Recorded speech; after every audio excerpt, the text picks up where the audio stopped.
What's up guys, thank you. So it was recently revealed that the Sony Xperia 10 and Xperia 10 Plus are the new names of the rumored Xperia XA3 and Xperia XA3 Plus phones that are expected to go official at MWC 2019.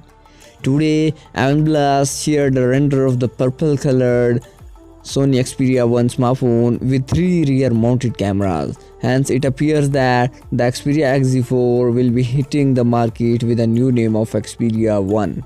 The new images reveal that the purple colored Xperia X1 will be equipped with a tall aspect ratio. Previous reports have revealed that it will be equipped with a 21:9 aspect ratio screen. The exact size of the display could be 6.5 inches. There is no rear mounted fingerprint scanner on the device. This indicates that the upcoming Sony flagship phone will have a side mounted fingerprint reader.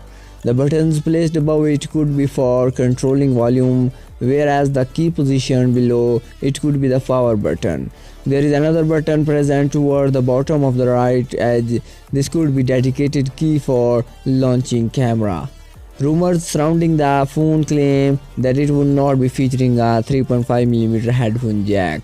Based on previous rumors, it can be said that the rear-mounted camera module may feature a telephoto lens of 16 megapixel with f2.6 aperture and a 52 megapixel primary sensor with f1.6 aperture and a 0.3 megapixel 3D time of flight sensor. The Snapdragon 855 SoC is rumored to power the flagship phone along with 6GB of RAM. It may come with 128GB of storage. The handset may include a big battery of 4400 mAh capacity. It may come pre-installed with Android 9 Pie OS.